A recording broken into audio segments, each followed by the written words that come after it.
Just out of curiosity, this might be a bit of a tangent, but in across your time doing supervisions, has there been times where you've heard a student propose an idea that you've just never heard before and something that's quite intriguing? Absolutely.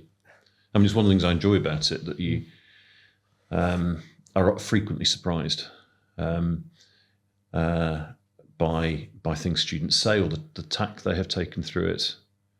I think of one occasion, for instance, when an essay title I had set,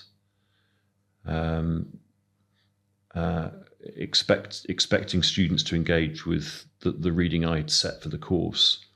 A student did read that reading, but then read something completely different and produced an essay using very different examples and very different source material that opened up whole new lines of inquiry, which I then incorporated into my teaching the following year. So you find yourself as a teacher thinking, well, that was really great, that was really interesting, and thinking, I haven't thought of that, and that's something I need to include in the next iteration of the same course.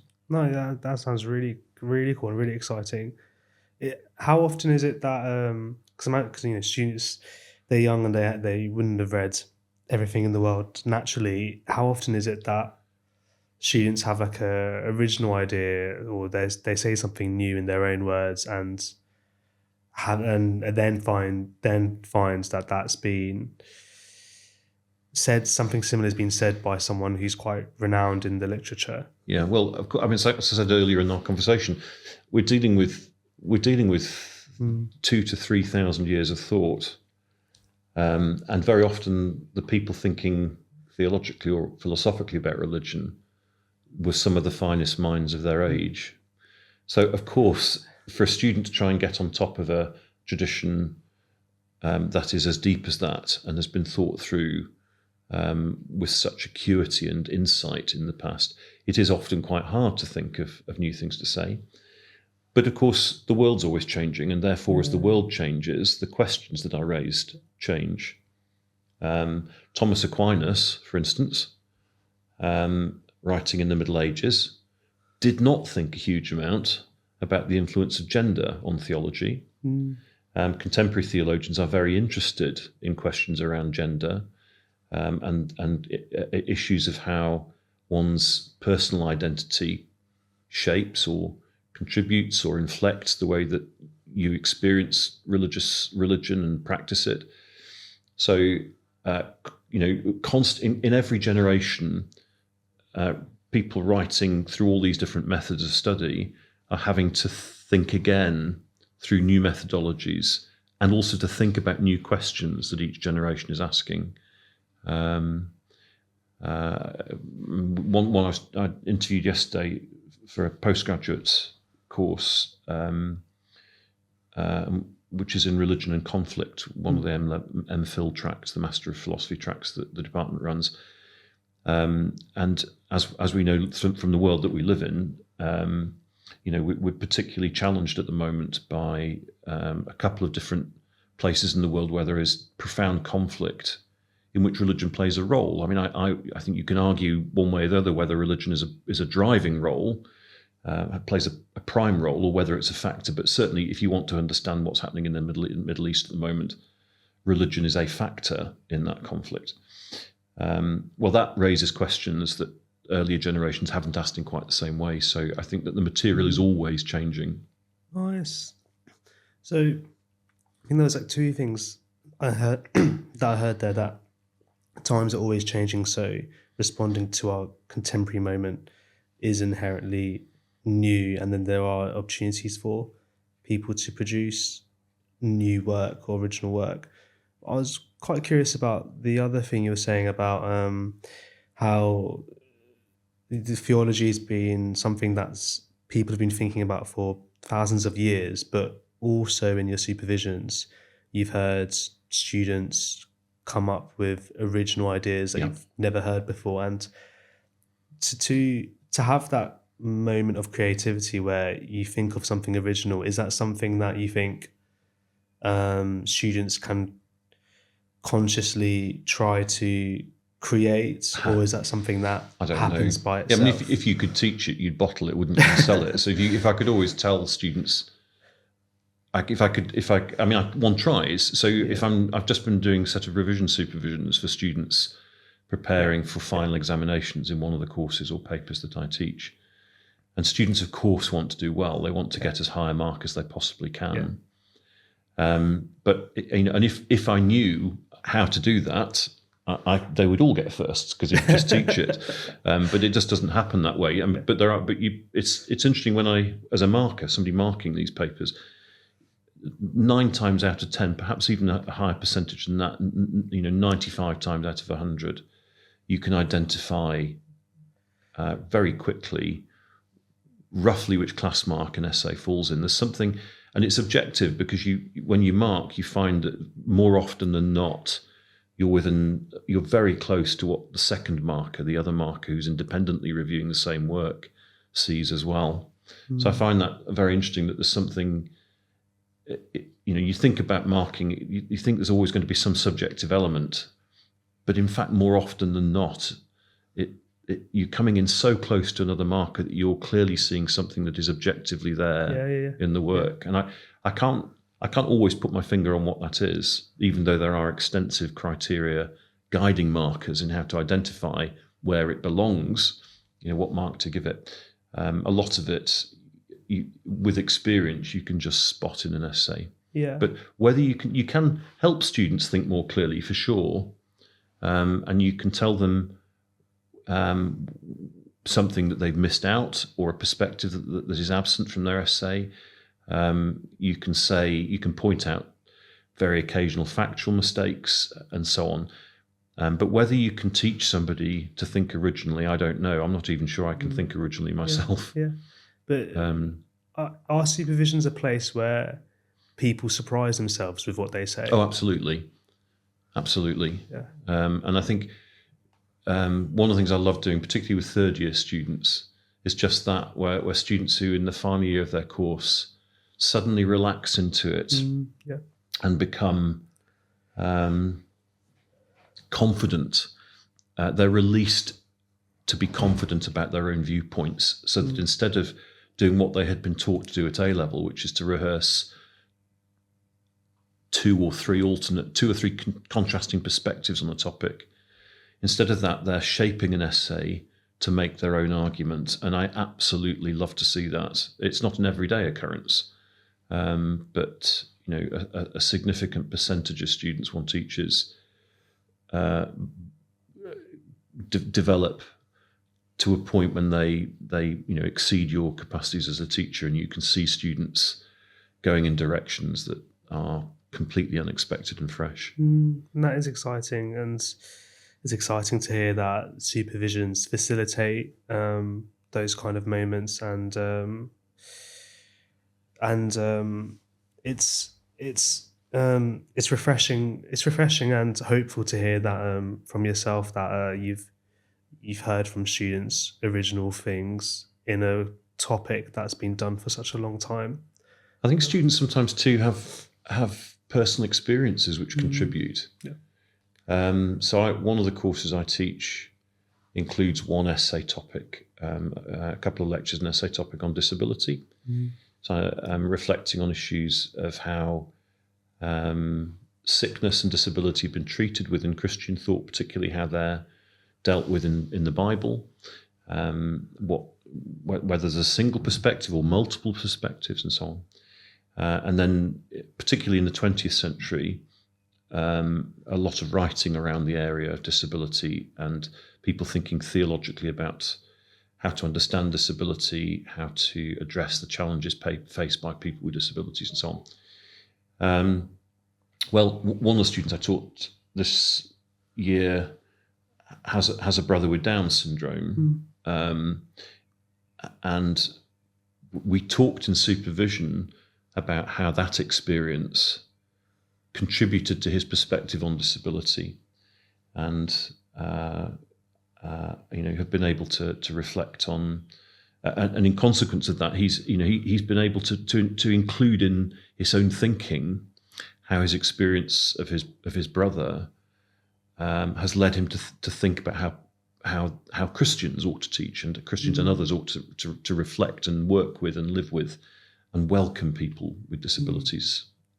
Nice. I think because we've been talking about creativity and the idea of play, and I think it's actually it's a third year. There's a third year module in the theology course called the play of imagination, which I imagine overlaps with a lot of what we've been talking about. Yeah, it's a paper I don't know, I'm afraid. No, but that is interesting. It's and this is a massive tangent, but it's something that I think about often because with creating the podcast and communications and guest journalism, there's lots of different ways people approach the idea, and most people, when especially with journalism, they have like a very a strict script, a strict idea, and they follow the plan. Whereas I've always believed in having like a rough sketch and kind of trusting the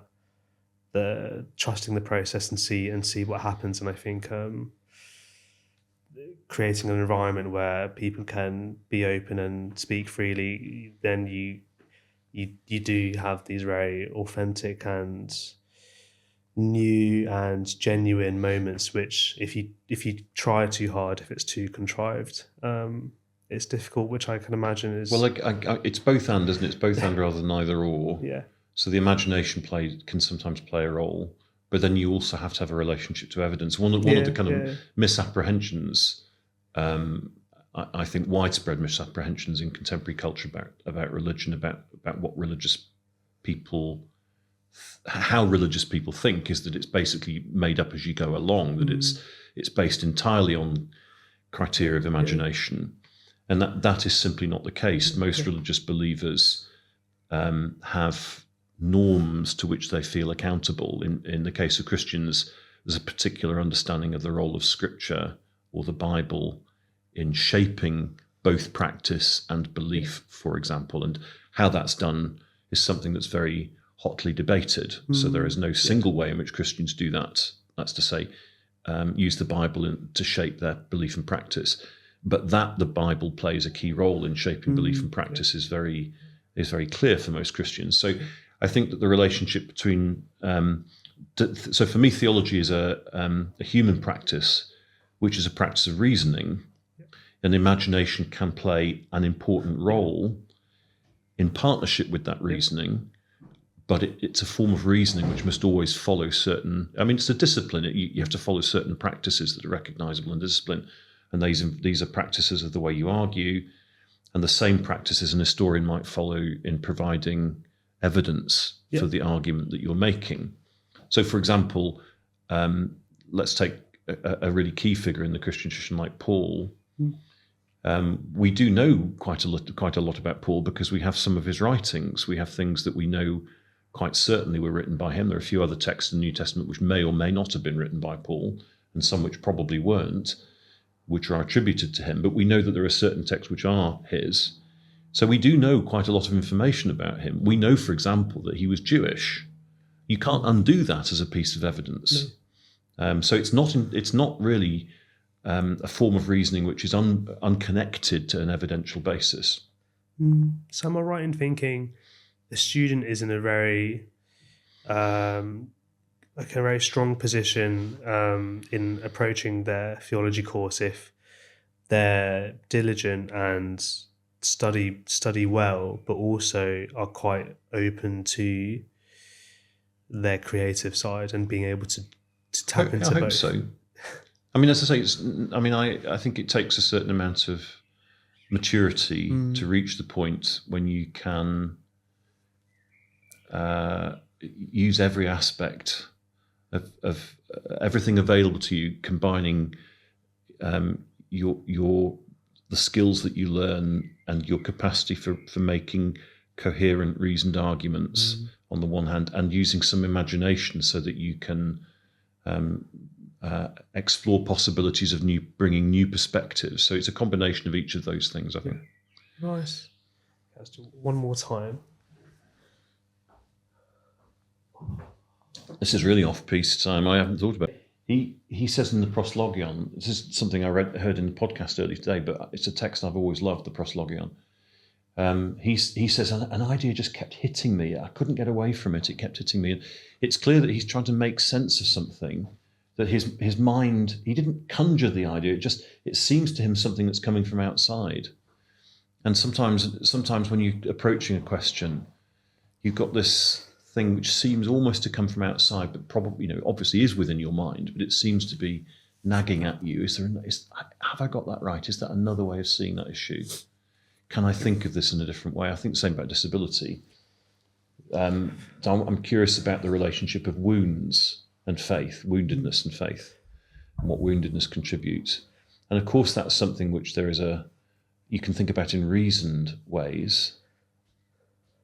But it's also something which, this from your psychotherapy, it's something you engage with existentially in a different kind of way, as well as reasoning, to try and make sense of how the wounds you've experienced as a human being, how you incorporate them into your current self, how you overcome the damage that may have been done. And some people do it successfully and others fail to do it. So you have to find a way of almost growing around the wound and making it a part of yourself. And that's an act of imagination, at least as much as it is an act of reason. Yeah, I guess, you were picking up the Simone Weil book at the beginning. She talks a lot about a malheur, like affliction, and talks a lot about how those experiences that kind of lacerate across the conscious and into our unconscious self, like trauma, and she also talks in depth about how someone can heal that trauma, and I think it's when the experience overlaps into our unconscious, that part of ourselves that we don't really quite remember consciously, because it kind of sticks with us. I also think with Simone Weil, though, she says in principle that both malheur and joy can be points where you encounter the universe, as long as they're unalloyed or as long as they're pure. Yeah. But she dwells more on malheur, yeah. and it becomes the defining point of her own personality. I often wonder with her, and even other thinkers who make a similar sort of move, like Kierkegaard, I just wonder whether they could have had a stronger, better theology if they'd embraced their joy. It seems to me there's little joy in Simone Weil's life. Yeah. I mean, and for me, if I look back at my life, I think the lesson I have had to learn in my maturity is to recognise the blessings, to recognise the joy, and to accept it. Yeah. I often wonder where does Marx's cheeriness always comes from? Because I certainly haven't reached that point, and I think if you had a choice between leaning towards whether it's comedy or tragedy, or joy and malheur, you'd want to be able to see the satire in life rather than the tragedy, for sure. Anyway, let's get back to